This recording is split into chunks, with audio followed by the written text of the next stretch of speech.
agradecimentos aqui do pessoal, não vou me estender muito. Só queria destacar o agradecimento à equipe, porque o Diogo disse que eu sou organizado, mas a verdade é que eu sou chato, então todo mundo teve muita paciência de me aguentar durante o processo. Os dados dentro da planilha estão divididos em dois grandes grupos. O primeiro grupo de dados é mais parecido com a pesquisa do Ctrl+X, do Thiago, e se refere a uma descrição de quem são os litigantes e também sobre o que eles estão debatendo. Então, a gente vai saber quem que está discutindo, a que tipo de cargo os candidatos estão concorrendo, quais os tipos de publicação, onde essas publicações ocorreram. O segundo grupo de dados, que daí já envolve uma expertise técnica maior e que mostra a maior diferença da nossa pesquisa para a pesquisa da Abrage, se refere à descrição da decisão do que aconteceu no curso do processo. O que exatamente foi concedido numa liminar, por exemplo, se foram concedidas astraentes ou não, o valor dessas astraentes, a fundamentação, quais fundamentos foram avaliados, quais fundamentos foram rejeitados. Tudo isso vai ser descrito agora. A gente selecionou alguns dados principais dos primeiros cruzamentos da pesquisa. Aqui, o primeiro dado é o perfil de participação das ações. Então, isso não é por processo, mas é um total. A gente somou todas as partes, porque, afinal, pode ter mais de uma parte, seja autor, seja como réu no processo. Tá bom. Desculpa, não tenho o hábito de falar em microfone. A gente selecionou aqui, então, entre autores de ações, percentuais de participação. A gente uniu partidos e coligações, porque são os principais autores que falam em nome dos candidatos, e só muda de ser partido ou coligação dependendo do tempo da campanha. Partido antes de estar oficialmente aberta a campanha eleitoral e coligação depois que ela já está aberta. Eles responderam aí por 46,6% dos autores. Os candidatos, 30,3%, Ministério Público, 22%, e ali tem um caso perdidinho de provedor de aplicação, do Facebook, que entrou com mandado de segurança, e aí serve o caso para mostrar a riqueza do banco e a experiência que a gente só descobre na pesquisa empírica. Foi um caso em que o juiz não simplesmente condenou a remover o conteúdo, mas obrigou que fossem colocados alguns dizeres onde antes estava a página. Conteúdo retirado por determinação da Justiça Eleitoral, porque e com a fundamentação. E o Facebook entrou com mandado de segurança para falar que a Justiça Eleitoral estava passando além dos poderes que ela tinha, estava fazendo uma sanção que não tinha previsão legal, ao determinar que ela colocasse esses dizeres, quando, na verdade, só existiria previsão para que houvesse a retirada do conteúdo. A decisão foi de que isso estava dentro do poder de polícia da Justiça Eleitoral, e se o Facebook tinha facilidade de tirar o dado, também tinha facilidade de colocar alguma outra coisa lá, e ele foi obrigado a colocar os dizeres.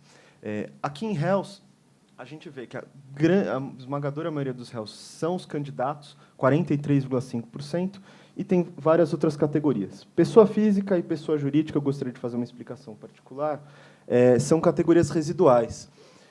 Não quer dizer que a pessoa física aqui necessariamente é um cidadão comum e qualquer. O que eu quero dizer com isso? Pode ser que seja um jornalista, pode ser que seja um funcionário público ou alguém que participe do cenário político, da vida política de alguma maneira. Mas, nas decisões, não tinha uma referência expressa sobre quem eram eles e eles não entravam nos outros tipos. Ao longo da pesquisa, também, o Diogo comentou do diário de bordo, a gente fez um relatório complementar. Então, a gente tem anotações dos pesquisadores sobre uma boa parte desses processos. E ali, às vezes, está aqui tal sujeito, mulher do prefeito, ou o ex-governador, e essas pessoas ainda participam da vida política, mas aqui, como elas não entravam nas outras categorias, estão classificadas como pessoa física. Uma possível expansão, por exemplo, de debate sobre essa base de dados seria verificar quem são exatamente essas pessoas físicas. Isso nos permite, depois, responder se, então, assim, o cidadão comum que está lá no Facebook falando mal de alguém precisa ficar preocupado com a Justiça Eleitoral ou não? Quem que precisa exatamente ficar preocupado com essa sanha sancionatória que foi mencionada aqui? Atores estatais, também para explicar, é um conjunto União, Estado, município, Ministério Público, autoridades coautoras em geral, quando foi definido algum órgão. Aqui tem um outro dado que a gente achou interessante, que é o perfil de participação nas ações em relação aos candidatos. Então, a gente somou todos os candidatos e dividiu a porcentagem de quanto eles representavam em relação a esse total, tanto em autor como réu. A soma de todas as percentagens de autor e réu dão 100%. Aí, por que a gente colocou tudo como 100% e não 100% para autor e 100% para réus? Para mostrar que, em termos totais de quantidade de partes, os candidatos são mais réus do que autores. Você pode ver ali no governador, que responde pela maior parte das ações, 16% como autor, mas 28,7% como réu. Sempre mais réus do que autores. Esse dado também mostra, deve chamar a atenção, que presidente e vice-presidente estão com quase nenhum caso. E isso se deve justamente pelas limitações de completude da base de dados que a gente tinha comentado. O que provavelmente aconteceu foi que o TSE não disponibilizou no SJUR ou no ITAR, ou não era possível recuperar essas decisões a tempo, mas a gente sabe, procurando pelo Google, acha outras decisões. Mas não estavam lá. Então, a gente só achou, na verdade, ele dá um caso em que o presidente, um candidato a presidente foi réu na pesquisa. Uma tendência geral que é importante notar é que assim, os cargos de eleição majoritária, principalmente do executivo, governador, são os cargos que respondem pela maior parte das ações na justiça eleitoral pela nossa base. A gente tem algumas explicações possíveis para isso, gostaria de ouvir todo mundo depois no debate, mas talvez, principalmente o governador, porque é o cargo de maior destaque. Todo mundo sempre lembra e está sempre criticando o governador, mas, às vezes, tem muita dificuldade em apontar quem são os deputados, o senador do Estado, ou mesmo para quem votou para esses cargos da última vez. Aqui, um dado interessante também, assim como a gente somou os candidatos, a gente somou os provedores de conteúdo que foi um tipo de parte nas ações.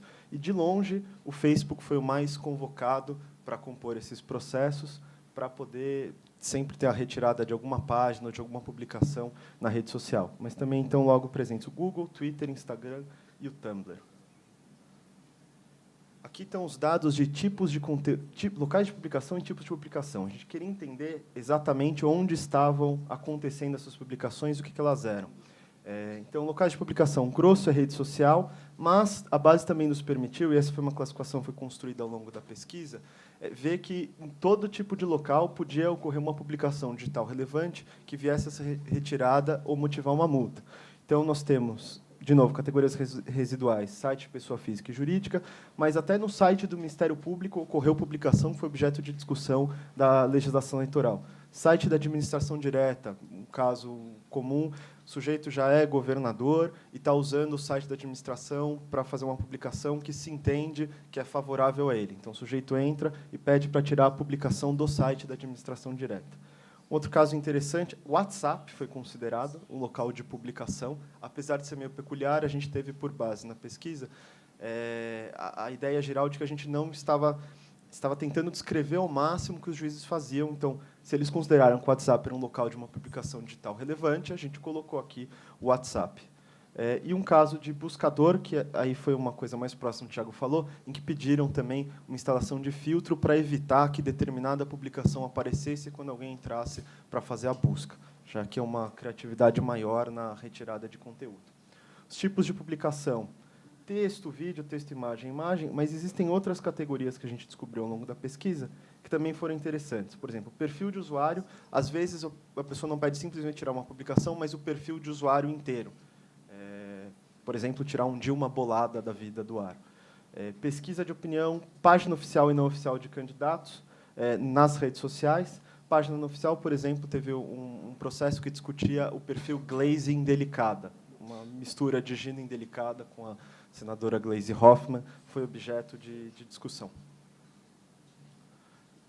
Aqui, já passando para as decisões e para o que a gente descobriu, a gente tem, dentre as decisões que julgam retirada, a gente define uma taxa de deferimento e indeferimento, ou seja, do total de decisões que julgaram retirada, quantas deferiram e quantas indeferiram em termos percentuais.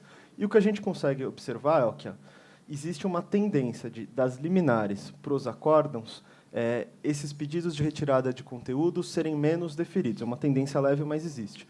Então, no deferimento, 66% das vezes em que se julgou retirada, foi deferida a retirada da publicação. Quando chegou no acórdão, 58%. Tem essa pequena diferença. Aqui cabem algumas observações e considerações metodológicas importantes. Primeiro, é muito ou é pouco? Que é uma pergunta que sempre surge na cabeça do pessoal. Parece que é muito 66%, mas eu não tenho condição de dizer isso com certeza. Porque se eu falo que é muito, eu estou fazendo algum julgamento de valor, de, olha, acho que esses juízes estão concedendo demais, o que não deveria, não estão gostando de dar liberdade de expressão. Agora, sem uma análise qualitativa, com exatamente o que foi feito, e sem um critério claro, eu não consigo poder afirmar para vocês que é muito ou que é pouco. É um dado que merece ser discutido e que chama a atenção pela quantidade de deferimento. Pode ser realmente que os juízes não gostem muito de liberdade de expressão, estejam tirando qualquer publicação que possa denegrir um candidato, por exemplo. Pode ser que não. Mais para frente, a gente vai discutir ainda detalhadamente. A gente tem essas mesmas taxas de deferimento e indeferimento por fundamento que foi avaliado na decisão. Então, por propaganda negativa, antecipada, sítio de pessoa jurídica, etc. Aqui, o mapa de decisões de retirada, espalhando de onde elas saíram, a concentração. Vocês podem observar a concentração mais ou menos a mesma entre liminar, sentença e acórdão, e tem um peso maior no Nordeste. De novo, isso não quer dizer que existam mais processos no Nordeste do que em São Paulo. O nosso banco de dados não é completo. Isso quer dizer que foram mais disponibilizadas decisões do Nordeste. Aqui, inclusive, vale mencionar um caso do Ceará, em que 38 ou 40 processos foram distribuídos com sempre as mesmas partes. Aqui eram quase a mesma coisa. Em vez do advogado, provavelmente para infernizar o outro advogado, ou os candidatos, distribuiu uma ação pedindo para retirar várias publicações, distribuiu 40, que daí faz o inferno do juiz, os prazos são de 24 horas. Então, aqui é o que a gente chama de um caso de guerrilha judicial. É uma estratégia ótima que o advogado pode usar e infernizar a vida dos seus colegas. De novo, aqui é um outro jeito de mostrar as taxas de deferimento e indeferimento por região. A gente consegue ver assim, o mais próximo do vermelho significa que tem mais deferimento, o mais próximo aqui do rosa claro, que iria para o azul, seria o indeferimento. Mais uma vez, da liminar para o acórdão, a gente vê que tem uma tendência a diminuir a taxa de deferimento. Então, ali tem rosas mais fortes e aqui mais claros. Por que acontece essa diferença ali na sentença no norte, de repente 92%? Nem sempre, quando se julga uma retirada, tem uma decisão monocrática logo depois. Às vezes, se passa direto para o julgamento colegiado. Aconteceu que, no Norte, em que não tem, na verdade, tantos processos, tinha algum juiz que gostava mais de marcar as decisões monocráticas, decidir e confirmar a retirada de conteúdo, e acabou puxando para cima esse valor de 92,9%. Mas a tendência dos dados gerais também se observa quando você vê esse agrupamento por região. Aqui o Diogo tinha comentado da velocidade da justiça eleitoral. Então, a gente fez aqui uma linha do tempo dos processos e consegue verificar uma média. Isso aqui são a média de dias para todos os processos que a gente analisou. Entre o protocolo e a distribuição, 0,35 dias, ou seja, na maior parte das vezes é distribuído no mesmo dia para o juiz. Entre a distribuição e a liminar, 3,97 dias na média. A gente já vai ter um outro slide detalhando o que acontece nessas datas de liminar. Da liminar à sentença, 20 dias. Da sentença ao acórdão, 23. Do acórdão até o trânsito em julgado, podem ter vários recursos aí depois, 99. Dá para ver claramente que, assim, somando esses dados, 20, 40, em menos de 50 dias você consegue já uma decisão colegiada, que é geralmente para garantir que você tem uma decisão colegiada dentro do tempo de campanha. A gente imagina que esse tempo posterior, maior, entre o acórdão, a decisão colegiada e o trânsito em julgado, seja assim. Talvez porque o pessoal coloca um pouco o pé no freio, porque agora já passou a campanha e não precisa mais correr tanto para decidir, ou também porque os advogados tendem a interpor vários recursos para evitar uma aplicação de multa, por exemplo, que está sendo discutida. Aqui, da decisão liminar, a gente gostaria de destacar que, na verdade, ela é mais ágil do que aquele 3,97 dias faz parecer. E a gente distribuiu as frequências de quantas, dentro daquele conjunto, quantas decisões são dadas em 0 dia, 1 dia, 2 a 5, 6 a 10. Então, só as decisões são dadas no mesmo dia ou em um dia respondem por mais de 50% das decisões liminares. Então, na verdade, é bem rápido. Se pegar de 2 a 5 dias, mais de 70%. É que existem alguns casos de 11 a 20 e alguns com mais de 20 dias, tem um caso de quase 100 dias, não sei por que demorou tanto, que acabam puxando a média para cima. Mas se a média de 3,97 dias, para quem costuma trabalhar no contencioso não eleitoral, eu, por exemplo, trabalho como advogado no contencioso civil, eu acho rápido, quando a gente vê aqui a distribuição mais detalhada, percebe que é mais rápido ainda do que parecia à primeira vista, pelo menos para fins da decisão liminar. A gente precisa de uma decisão logo, porque a campanha corre rápido. Aqui, já nos fundamentos. Vitor, já que você parou, você tem condição de dizer em quantos processos há liminar ou não? Do total de processos, enquanto há liminar? Porque daí a gente já sabe... Tá. Foram 299 liminares de 483 processos. O Diogo tinha dado no começo. O processo se resolveu em 3 dias, essa é a Tem questão. modificações depois, tá? Nem as liminares são cassadas, mas alguma decisão sobre isso tem. Mas e nem cassadas no mérito, porque não cabe recurso dessa liminar. Cassadas no mérito depois. Até porque a liminar muitas vezes é sobre a retirada, mas ainda sobra uma discussão sobre a multa, por exemplo. Esse foi um dos motivos metodológicos pelos quais a gente também pegou o acórdão e quis ver o processo inteiro, porque a gente sabia que estava perdendo muito das discussões de retirada se ficasse só no acórdão, porque muitas vezes elas são decididas na liminar. Me permite só um comentário a respeito disso, sobre a importância da liminar, porque elas têm um caráter satisfativo, geralmente. Ou seja, você tirar o conteúdo do ato, você já interrompe quando há uma ofensa ou uma veiculação de conteúdo inverídico, você já torna aqueles outros dias, você viu que até o trânsito e julgado são quase 100 dias, né? Mas a liminar já resolveu a parada, vamos jogar no Isso, e se ela ficar preservada durante todo o processo, o problema foi resolvido, a princípio. Aqui os fundamentos retirados. Eu vou tomar um tempo de explicar um pouquinho. Na verdade, nota metodológica. A gente olhou dispositivo legal por dispositivo legal e a nossa classificação é muito mais ampla do que está aqui. Para fins de apresentação do dado, para não ficar uma salada muito confusa, a gente agregou em algumas categorias. Tá? Então, por exemplo, propaganda negativa. Existiam diversos fundamentos legais para o que era uma propaganda negativa, que é ataque à imagem de alguém. Às vezes não tinha referência a dispositivo legal, que a gente considerou uma propaganda negativa genérica. Às vezes o artigo 57D da Lei Geral das Eleições, 243 do Código Eleitoral, ou trucagem e montagem. Propaganda antecipada, em sítio de pessoa jurídica anônima, paga na internet, são fundamentos únicos de disposição legal. Estrutura governamental, que é uma coisa que também pode dar uma dúvida do que significa. Seriam publicações digitais em que se utilizou da estrutura governamental para fazer publicação. Por exemplo, propaganda em sítio oficial do Estado, uma propaganda institucional vedada, uso de material ou serviços dos governos para fins da publicação e propaganda em bens públicos. O que é interessante notar aqui, gera uma suspeita inicial, é que propaganda antecipada e negativa respondem para a maior parte dos fundamentos avaliados pelas decisões. Tá? Desculpa, tem uma nota aqui. Pode ter sido avaliado mais de um fundamento por decisão. A gente fez questão de ler e colocar todos que foram avaliados. Daqui a pouco eu vou mostrar as taxas de deferimento e indeferimento, porque a gente marcou todos que foram avaliados e concedidos ou avaliados e rejeitados.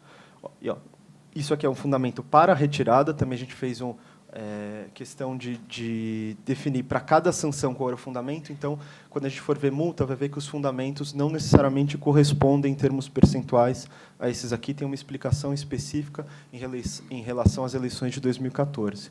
Mas propaganda negativa somada com antecipada responde aí por 50% a 60% dos fundamentos que são avaliados pela Justiça Eleitoral em todas as 3 instâncias.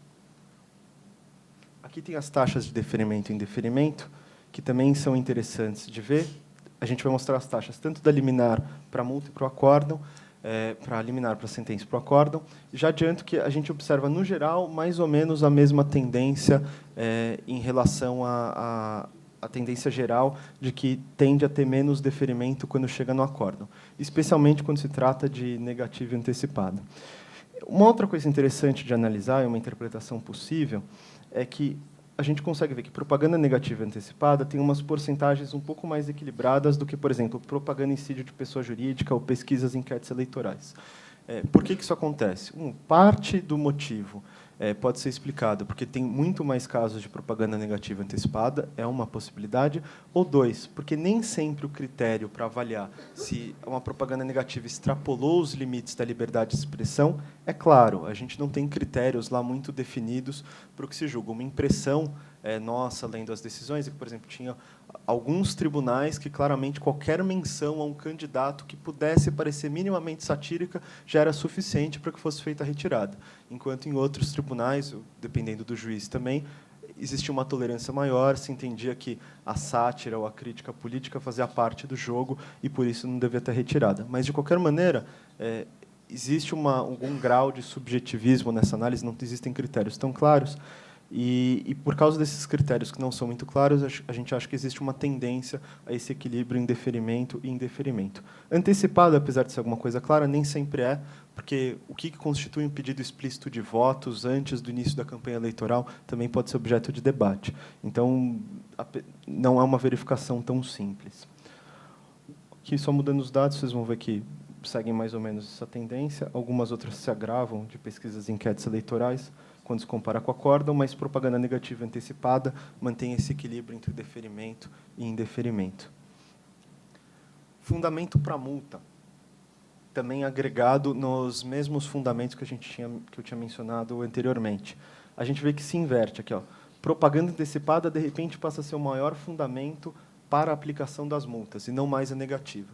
Um dos motivos para isso foi porque, em 2014, e a gente está lidando, foram inseridos alguns artigos na Lei Geral das Eleições sobre publicações digitais e sobre propaganda na internet. Só que o artigo 57D, que previa a multa por a propaganda negativa na internet, acabou se considerando que ele não era aplicado, o TSE acabou considerando, por uma consulta, que ele não deveria ser aplicado às eleições de 2014, o que fez com que ele fosse frequentemente referenciado, porque, afinal, ele já incorporava um pouco da ideia que estava na jurisprudência, para fins de retirada de conteúdo, mas não podia mais ser usado para multa. A gente ainda encontra alguns casos em que ele foi aplicado, apesar da consulta do TSE, mas isso também pode explicar parte dessa inversão, de que, na multa, a propaganda negativa ainda é significativa, mas antecipada passou a ter uma significação muito maior. Juntas ainda respondem por mais de 50% dos fundamentos avaliados nas decisões com multas. Aqui as taxas de deferimento e indeferimento. Só sentença e acórdão, porque a multa não é aplicada na liminar. Aqui você pode ver que tem um maior indeferimento da multa na propaganda negativa, e na propaganda antecipada tem um alto grau de deferimento. Existe uma pequena variação para o acórdão. Aqui, a variação não é mais tão significativa quando a gente estava falando de retirada. Aqui, por último, nos grupos de dados, a gente também tentou mensurar quais eram as sanções efetivamente aplicadas. Todo mundo sabe que se aplica a sanção, principalmente as traintes, que é uma multa diária para evitar o descumprimento da decisão, mas sem ficar dúvida de exatamente quanto é razoável, e a gente tentou construir uma média disso. Do total de decisões liminares que tratavam de retirada de conteúdo, a gente primeiro separou as que tinham astraentes e as que não tinham. 73,9% continham determinação de astraentes e 26% não. E, dentre esses 73,9%, a gente chegou a um valor médio ajustado de R$ 14.134,81 por dia de descumprimento da decisão. Por que ajustado? Teve uma condenação em um caso em que foi de R$ 100 mil por minuto de descumprimento, que, passando para 1.440 minutos, significa 144 milhões de reais por dia. Mas, assim, a gente falou, o juiz está louco. Mas ele fundamentou. Aparentemente, ele fundamentou. A gente pode duvidar do fundamento. Ele poderia só falar que estava bravo, mas, enfim. Ele disse, olha, o sujeito era a véspera do segundo turno, e algum dos candidatos começou a espalhar o boato, porque não tinha uma pesquisa para garantir isso, que ele estava à frente, com X%, e espalhando em boca de urna. Ele falou, bom, ele claramente está querendo influenciar de maneira mandrake aqui o resultado das eleições, está muito em cima, é uma conduta muito grave, e a gente precisa de uma resposta igualmente grave. Então, eu defiro uma multa liminar de retirada de R$ 100 mil por minuto em que essas notícias continuarem no ar. Direito de resposta também foi uma outra das sanções analisadas. Apesar de chamar menos atenção, como existiam processos que frequentemente discutiam a retirada e o direito de resposta, também fez parte do nosso grupo de decisões analisadas. Na sentença, teve um indeferimento de 67%, 57% no acórdão. Aqui tem um movimento contrário. As decisões colegiadas tendem a deferir mais o direito de resposta do que as de primeira instância. Essa é uma um dado que a gente gostaria de ouvir de vocês. A gente não tem uma explicação muito clara nesse momento para isso. Multas em sentença e acórdão.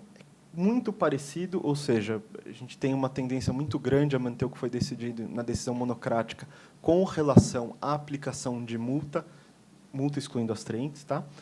Com 67,6% de deferimento na sentença e 65% no acórdão, quase não muda. E o valor também, que a gente fez um valor médio, somando por todos os casos em que foram aplicadas as multas, é muito parecido. 10.172 na sentença, 10.296 no acórdão. E eram esses dados que a gente tinha para apresentar hoje, só que agradecimento ao designer, que também fez esses infográficos, porque eu considero que nenhum advogado é capaz de fazer um negócio tão bonitinho. Então, eu agradeço e a gente se coloca à disposição para continuar o debate agora na mesa. Obrigado.